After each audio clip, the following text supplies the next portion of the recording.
Hello, welcome back to Pinoy Video Gamer. My name is Edwin. This is digital and free in partnership with Variable Play. We'll be talking about paid subscription services.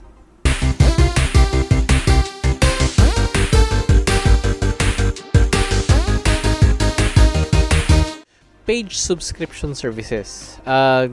I know medyo baka kasi I talked about it being free, pero some people do consider this still as free since ang subscription services is usually semi-disposable income for some people. So, for some people, this is still free for them. Pero yun, it really depends on your budget kung if you can maintain a subscription service. Pero for some people, this is worth it. Okay, as I said earlier, your mileage may vary kasi depende nga talaga sa tao. Ganito yan, kung it's not worth it to you kung mahilig ka mangolekta ng games. Kasi may mindset ka na parang nagre-renta ka ng games dito. You really don't hold it. Para ka naglalaro, para ka nagne-Netflix ba? Diba pag nanonood ka ng Netflix, pag meron kang subscription ng Netflix, pwede ka manood ng maraming movies or maraming TV series. Pero you don't really own them. You don't really own the movie or TV series. Ganun din yan with paid subscription. Pay a fee, tapos you get a lot of titles, a lot of games sa subscription service na to. Pero, syempre, parang katulad sa it should be a disposable income. Pag it's too expensive for you, then don't. Kasi it really is something na baka hindi worth it sa'yo. Pero yun nga, for some people, this might be a better choice. Sometimes it even might be a cheaper choice.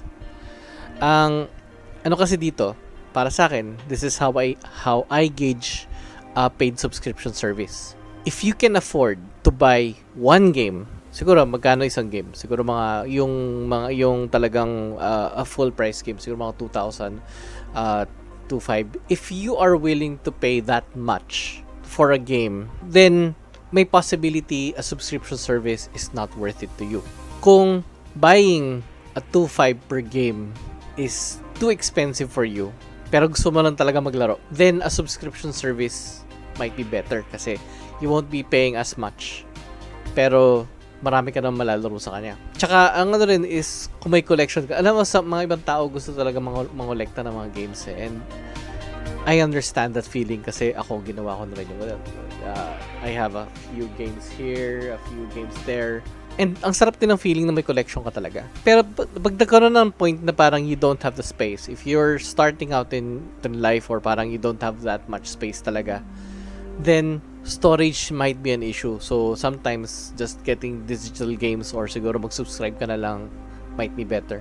It's a good thing for doing subscription services is it offers you games that you are not willing to buy. Ang kagandahan kasi nito is nakaka-try out ka ng games na you wouldn't think of buying, pero it gives you opportunity to try and discover new games na baka magustuhan ng mga talaga. Kasi like a game called Carto, the art style was not something to my liking. Pero I was curious about it. I was curious about how to try it, how the game plays. Tapos nung nalaro ko siya, I actually enjoyed the game.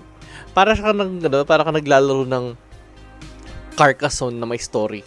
Na you're twisting around the maps or you're twisting around the map, playing around how it will fit. And at the same time, it's also a puzzle game. Tapos, it has a story that you can follow. And it was fun. It was nice. I really enjoyed it. Something that I'd like to recommend to a lot of people na they should try it out. Pero I wouldn't have played this game if I didn't get into the subscription service. And that's the beauty of the subscription service. Trying out things without spending extravagantly on it. As long as kasi with doing subscription, ang kasi is try to be open. Try to do try as many games as you'd like. Tapos yun nga, ang naman dito is with most subscription services naman, they will offer, they can still buy the game if you are really, really into it. Pero most of the time, you can finish it within a certain period of time. Lalo naman if the game is only about 6 hours, 10 hours, ganun, or sometimes mga 10, 15 hours yung game. You can finish the game within a couple of days or 2-3 days, ganun, matatapos mo yung game. And it makes it worth it yung subscription kasi isipin mo yun, if you can finish one game at least a month, then bawi mo na agad yung subscription service mo kung you're just thinking about wanting to play games. And sometimes you can finish 2, 3, 4, 5. Kung maglalaro ka ng game na sobrang tagal, like example, maglalaro ka ng No Man's Sky, kuwari kung you're playing that exclusively, then that does not make any sense for a subscription service. Then pag ganun, bumili ka na lang ng game kasi it's not worth it. Bili mo na lang yung full game kasi it's you're playing it for a long period of time. Pero if you're playing games for short periods of time, then this is subscription service is a better option. Like the other day, I played this game called 12 Minutes, and it's really, really good. I enjoyed it so much. Maganda yung story niya. It has a weird ending, but still, I enjoyed the fact na I can play this without risking too much on my budget. I like the fact that I can experiment with games, and it gives me more benefits for that because I feel more open to other things. I can experience new things with the game. Okay. So first na pag-uusapan natin ngayon is Humble Bundle. Kasi ang interesting sa Humble Bundle is pag nag-subscribe ka sa kanila, you are provided games. Pag nag-sign up ka. Magbabayad ka ng $12 per month. Diskarte mo na lang kung paano mabayaran yung $12. I'm not gonna dive into how to do that right now.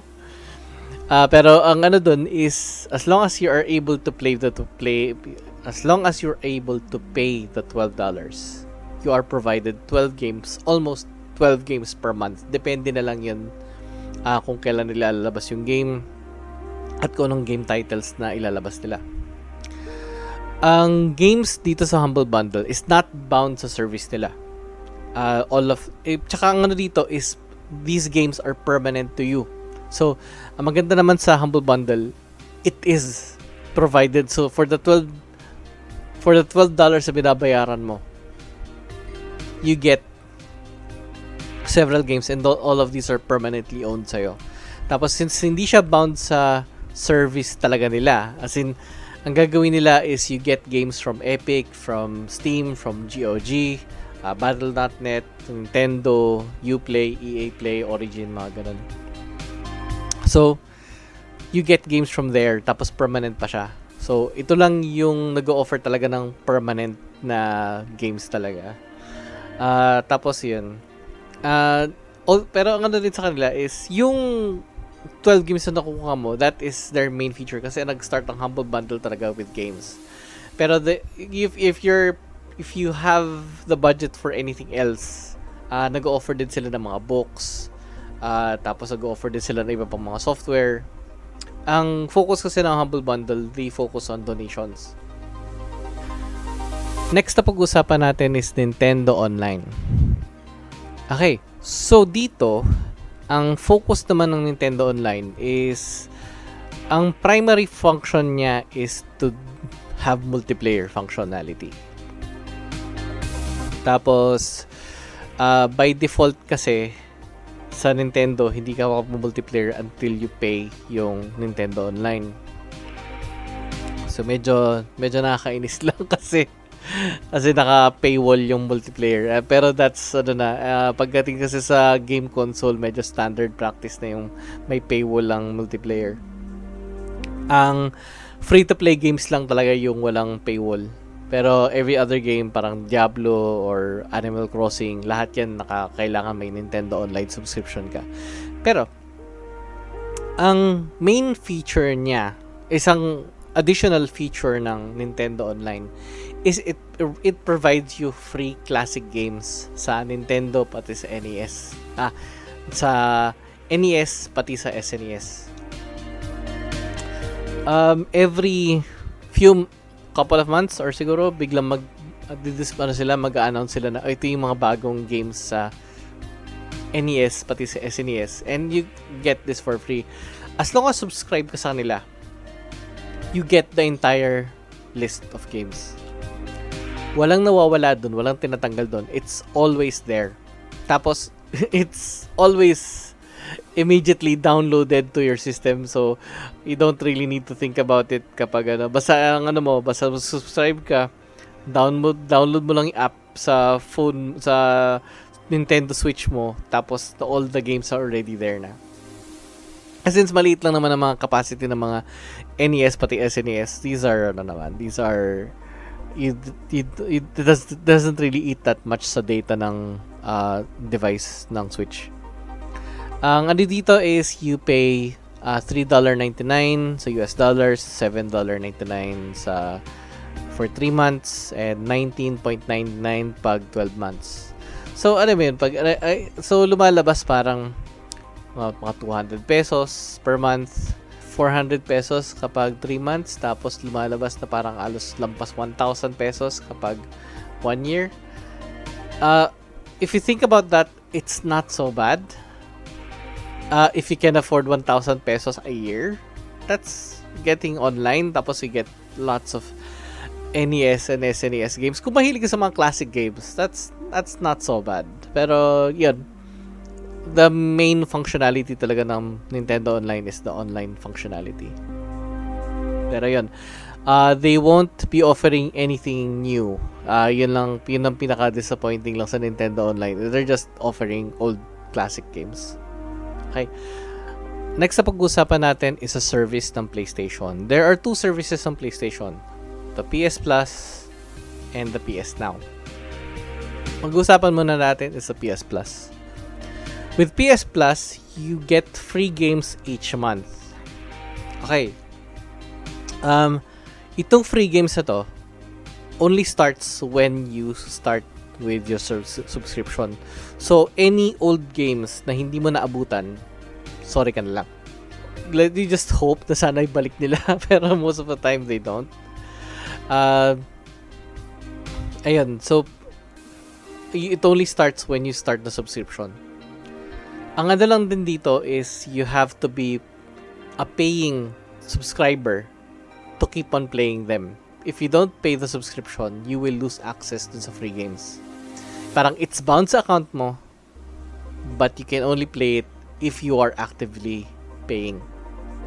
Ang problem lang siguro is meron mga games na medyo nakaipit sa iba-ibang console. Ang isang functionality rin nito is yung multiplayer mode. Once you pay for the PS Plus, multiplayer is activated sa lahat ng games. Pero ganun pa rin sa sa free to play. Free to play is still free to play, pati yung multiplayer is free to play, so you don't have to think about that. Yung may paywall lang talaga yung mga paid games. So if you need to play certain titles parang katulad ng Diablo or maglalaro ka ng Battlefield, you need to pay the PS Plus to get multiplayer online. Yung service niya costs around mga $9.99 US dollars, $24.99 US dollars for 3 months, tapos $59.99 per 12 months. So ganito, sa lumalabas per month, parang magastos ng 500 pesos for a month para magkaroon ka ng subscription. So sa 24 siguro lumalabas na more than 1,000 pesos kung magbabayad ka ng 3 months. Tapos yung 12 months naman parang bumili ka ng isang game ng PlayStation, which is $60. So lumalabas mga 2,500 or a little more than that.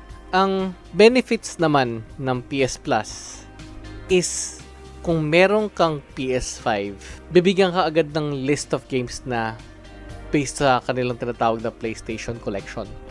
Yung PlayStation Collection nila, meron silang talagang specific list of games na talagang hina-highlight nila na ito yung magagandang games ng PlayStation.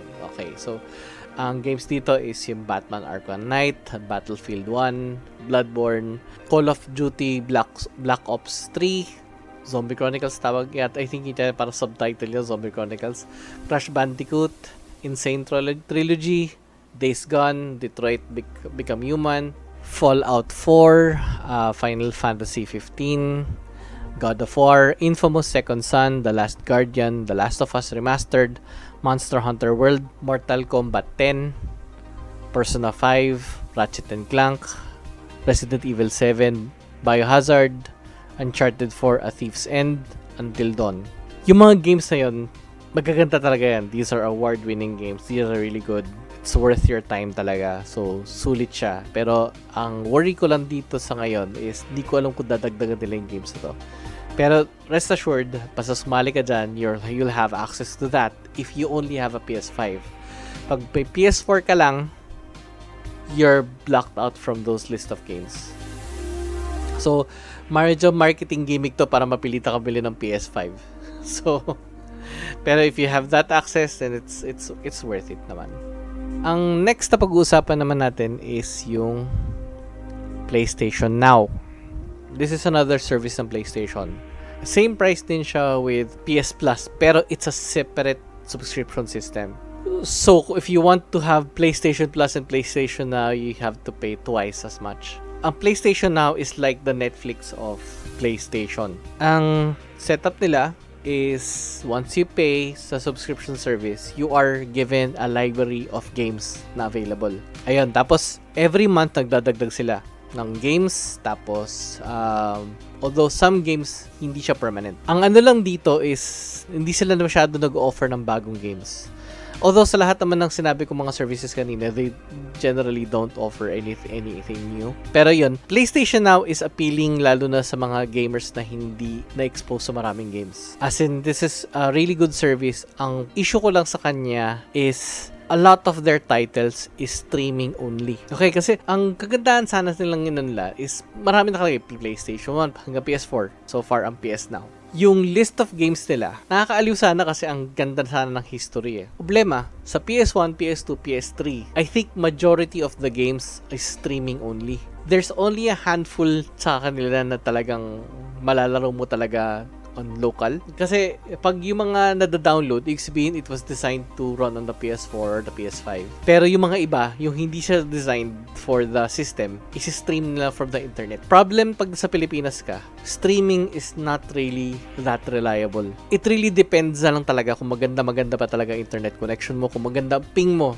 Actually, minsan kahit maganda internet download, upload mo, pag sobrang taas ng ping mo, hindi maganda ang gaming experience mo. Kasi even though, siguro maganda yung streaming mo, pero response time mo bagal talaga. So, it's hard to recommend the streaming functionality sa ngayon until magkaroon tayo ng point na maging fully supported tayo sa Pilipinas.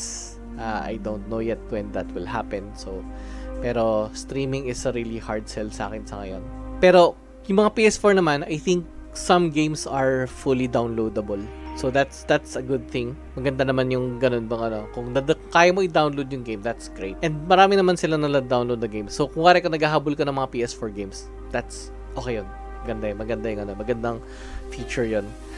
Right now, wala pa silang in-offer na PS5. So, if you want to buy any PS5 games, you just have to buy them physically. Okay, ang games nila is 800 games. Pero 300 of them are the only ones downloadable.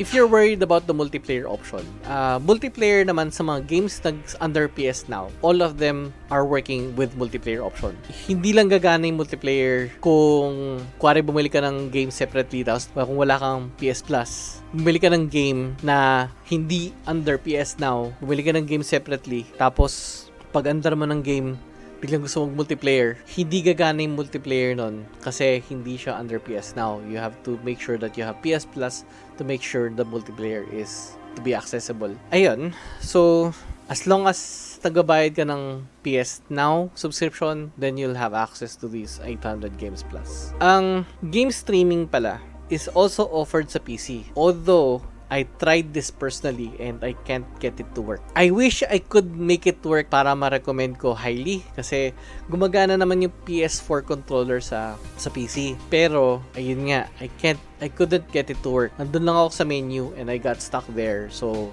ilang beses ako nag-restart ng computer to get it running pero I just couldn't get it to run. That alone, medyo naging hard sell sa akin yung service nila. Next na pag-uusapan natin is yung Xbox Gold. Okay, Xbox Gold is another service specifically for the multiplayer option ng Xbox. This was one of the first subscription-based services na nakita ko. Panahon pa to ng Xbox 360, I think. Ang feature na ginawa nila dito is nag-offer sila ng mga free games every month. So dahil doon, alam mo yun, parang nakakainganyo mag-subscribe kasi other than unlocked yung paglalaro mo ng games, makakakuha ka pa ng libreng game. I can't say the experience it was several years back, pero I can say what my experience it is now. Of course, yun nga, yung functionality nga is the multiplayer thing, pero yun nga, nag-offer sila ng free games. There are two types of games na ino-offer nila. Pag panahon ng Xbox 360 at yung mas original Xbox pa, pag in-offer nila yun for free, it's permanent to your account regardless kung magbayad ka pa o hindi. So, kuwari, natigil yung subscription mo ng Xbox Live Gold, the game na naiwan sa'yo, it's still yours. You could still play it offline. You don't have to worry about it. Pag nag-offer naman sila ng Xbox One at Xbox Series X games, the game is still playable offline. Pero nag-check sila every few months. Parang every 30 days yata, I think, nag-check lang sila. Pero you're allowed to play it offline. So, okay rin. Pero yun nga, mag-check lang sila ng subscription mo once in a while. So, technically, if you're already beyond your subscription, hindi mo na siya pwede malaro. Okay, so ang Xbox Live Gold, sa kanya, ang subscription niya is around $9.99 per month. Okay, so yun lang talagang niya. Yun yung alam kong pricing niya. So, ayun, that's pretty much it sa Xbox Live Gold. Okay, ang next na pag-uusapan natin is GamePass. Dalawang version yan. There's the PC version and the console version. PC version will obviously rely sa Windows Store. Doon niya kasi i-access yung mga games. Doon mo lang pwede i-download sa Windows Store. Pero kung gusto mong mas maayos yung gamit mo sa kanya, gagamit ka ng Xbox app for Windows. Sa console naman, this applies to Xbox One pati sa Xbox Series X and S. Okay, once na magbayad ka sa subscription nila, the game library is available. Medyo may kalakihan din yung games sila, but not as big as the PlayStation Now offering. Dito, new games are added every month. Para katulad ng PlayStation Now. Pero, ang kagandahan naman dito, nagdadagdag tayo ng games every month. Tapos, some of the games are not permanent. Ang pinakasiguradong permanent ka is anything under Microsoft. Anything na pinapublish nila, for sure, nandyan yan almost permanently. Although, yung mga DLC nila is depende na lang sa Microsoft kung gusto nila offer for free. Pero, majority ng yung base game, nandun yan. Ang gusto ko sa Xbox Game Pass is all of the games are downloadable. Walang streaming option. Streaming is generally for the mobile. If you can get it running kasi right now, I really can't get streaming running kasi kailangan mo ng VPN to get it running dito sa Pilipinas. Kuwari kung nasa US ka, then it's then wala kang problema. Any country na supported ng Game Pass, wala kang problema sa Pero right now, I think Philippines is still being developed para sana mabigyan tayo ng full support. Pero anyway, right now sa console, you're given access to 392 games. Unless nagbago na siya from the time of this recording. Okay. Sa PC naman, you are given access to 376 games. In general, halos pareho sila ng listahan ng games. Except for some titles na talaga specifically for the PC or specifically for the console. Pero most of it is identical. Example lang katulad ng nilalaro ko ngayon na Iron Harvest. Ang Iron Harvest is specific for the PC. So, yung Iron Harvest won't be accessible sa console. Tapos meron din yung they also give you access sa mga game previews, katulad ng lalaro kong Produce. Yung Produce is only specific for the PC lang, wala sa console. Tapos yun nga, meron mga games na talagang pang console lang talaga. So it's a mix of things. Ang lang dito is it is internet dependent. Kung nag-aalala ka sa internet connection mo, then this is hard to recommend. Medyo mahirap yung maasa sa game console na naghahanap lagi ng internet connection. So this is a hard sell kung alanganin ang internet mo. Pero if you do have an internet na kahit paano tuloy-tuloy naman, kahit mababa lang ang internet download mo, importante tuloy-tuloy lang connection mo, then I can still recommend this one kasi mag-online check lang naman siya once in a while. This applies din kahit nasa PC ka. PC or console, whatever the case, you must be on the internet at all times. Meron naman siyang offline mode na habang naglalaro ka, tapos biglang mapuputol ang internet, itutuloy pa rin naman niya yung game. Pero next time magpa-under ka ng game, mag-check up siya ulit ng kung naka-internet ka ba o hindi. So in a sense, wala kang mawawalang progress in case you're still playing midway tapos biglang naputol ang internet mo. Don't worry, next time mandar mo yung game, mag-upload siya agad ng save file mo sa servers ng Microsoft. So, ang PC and console, iba ang subscription, $9.99 sa PC, $9.99 din sa console. Pero meron silang tinatawag na GamePass Ultimate, which is kasama dun yung PC, console, at yung Xbox Live Gold. So, in a sense, makakamura ka pa pag combination of all those things. Compared sa PlayStation, na separate talaga ang PlayStation Now, pati PlayStation Plus.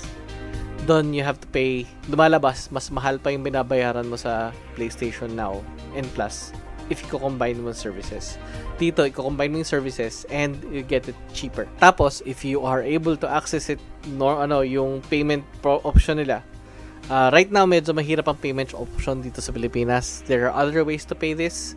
Pero if you are able to pay in dollars, wala ka namang blocks, hindi ka naman binablock ng payment from whatever payment option that you are using, baka pwede makamura ka ng $1 lang kasi may $1 one month trial. And that's sobrang sulit niya if ever mapagana mo yun. Kasi mo $1 sobrang parang 50 pesos lang tapos may ang dami mo ng access sa games. Ang pinaka major feature ng Game Pass is nag-o-offer sila ng games na brand new. This doesn't always happen, but they do it as regularly as they can. Tawag nila day one games. Tinatawag lang day and date, which means na ang nun is kapag in-offer yung game for retail, immediately on that day i-offer na rin sa Game Pass. And this has been a bit semi-controversial with some people kasi parang yung mga ibang tao hindi na ngayon bibili ng ibang games kasi inaabangan na lang talaga sa Game Pass kasi you get it from the same day na binibenta yung game. So parang bagong-bago yung game, makukuha mo siya agad sa Game Pass. So a lot of Game Pass users are happy with this functionality. Yung mga iba, they don't feel comfortable with it. Pero don't worry, all of these game developers are already paid for. So, bayad naman sila kahit paano dun sa game. So, as I mentioned earlier, itong mga paid services, your mileage may vary. It just really depends on you. Some people really find this a good option, some people don't. Pero, some people still consider this as a free option. Pero, yun, parang sa akin, this has been the best option for me. Right now, I've been paying for Game Pass. I use gift cards to get through it. Pero lumalabas sa akin, it's cheaper than buying games on a regular basis. I play games more because of it. At if you have a family na naglalaro rin ng games, then this is sobrang beneficial sa kanila. Ayun, pero if you don't have the time to play and you get this service, then this is not a service for people who doesn't have the time. So if you don't have the time, you just have a few, or you can only play a game tapos lalaroin mo yung game na yun for several months, then I really don't suggest any of these services. Ang siguro marirecommend ko lang talaga is yung Humble Bundle kasi yun lang talaga pinaka-permanent sa'yo. So ang ko lang talaga is paid services, your mileage may vary, But for some people, this is really worth their money. You're paying for cheaper. You don't have to be committed naman sa mga ibang games. Pero yun nga, some of them offer free games din. And some of them are permanent to you. Ayun. So, I hope you enjoyed this episode. Sana may natutunan kayo. Sana may magamit kayo dito. I hope na may some could help you with your gaming experience somehow. It really improved my experience, that's for sure. I would so since we're almost done with the video, I would like to thank Variable Play for giving me the opportunity to present to you guys. As sinabi sa akin before, digital man o hindi yung mga games mo, we are still gamers at heart. Before I also forget, you can also visit Geekosity. Yung Geekosity is a geek site kung mahilig kayo sa movies, comics, and games, and toys. You can visit the site and hopefully mag-enjoy din kayo sa content namin doon. Okay, so thank you very much and bye-bye.